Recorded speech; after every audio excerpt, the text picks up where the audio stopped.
Sa ibang balita, muling tinatalakay ngayong umaga ng House Justice Committee ang impeachment complaints laban kay Vice President Sara Duterte. Kasunod po yan ng pagtanggi ng complainants na tumuguan sa isinumiting sagot ng kampo ng bise sa mga reklamo dahil hindi naman anila sinagot ng bise ang mga aligasyon. Balitang hatid ni Tina Panganiban Perez.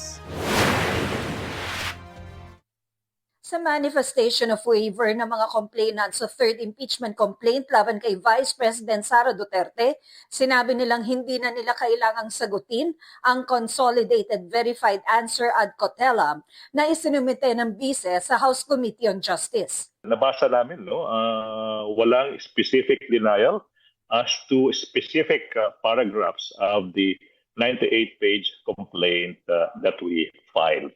So for that reason alone, talagang wala pong basihan, wala pong silbi yung paghahain ng isang reply to an answer na hindi naman po sinunod. Ano yung pinaka-basic requirements sa rules. Pinabulaanan ni Atty. Ligutan ang mga sinabi ng bise na walang ultimate at evidentiary facts sa mga reklamo. May isang eyewitness. May mga notice of disallowance, audit observation memorandum from the commission audit. May mga documents evidencing payment na sabi ng PSA, Philippine Statistics Authority, ito yung mga taong to do not exist fictitious. Despite that, you still have the courage and the gall to claim wala man lang ultimate facts. Pinabulaanan din niyang recycled ang mga alegasyon na ayon sa bise ay ibinasura na noon ng Korte Suprema. Kami yung sumulat ng third impeachment complaint, hindi po ni-recycle yan. Hindi po rin-recycle yan. Tsaka isang bagay na dapat we have to settle, no? Yung decision ng Supreme Court in Duterte versus House of Representatives last year, never po diniscuss ng Supreme Court na walang basihan on the merits yung impeachment complaints filed last year. Si Atty. Nathaniel Cabrera, complainant sa fourth impeachment complaint laban sa bise, naghain din ng manifestation of waiver to file a reply.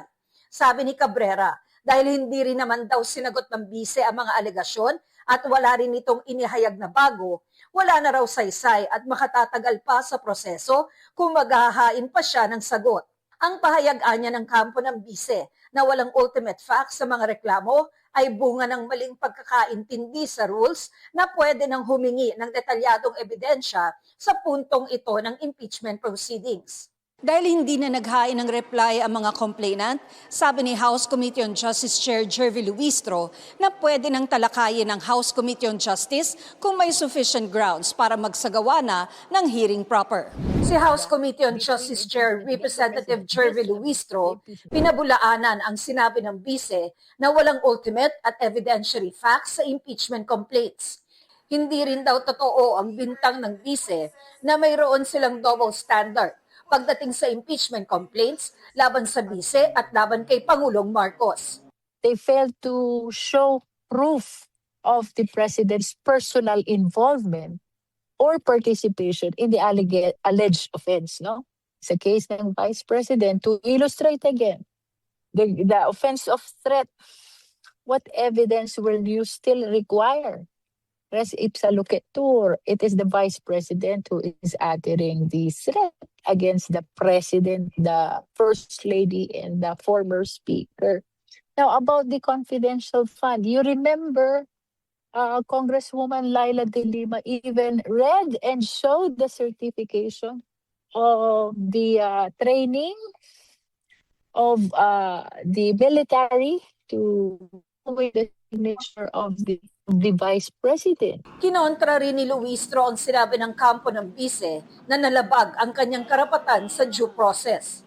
Well, I don't think there was violation of due process. Nakita nyo naman, we gave ample opportunity to all the members of the Justice Committee and even non-members who wish to make manifestation or interpolate during the determination of sufficiency in form and in substance.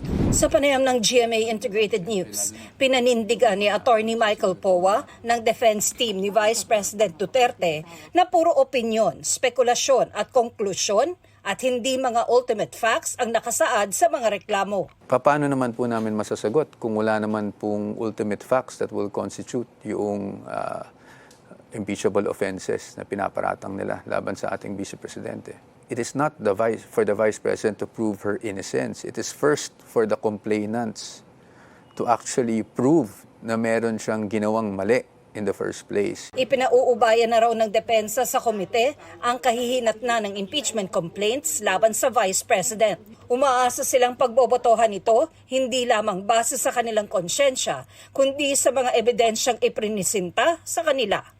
Tina Panganiban Perez, nagbabalita para sa GMA Integrated News.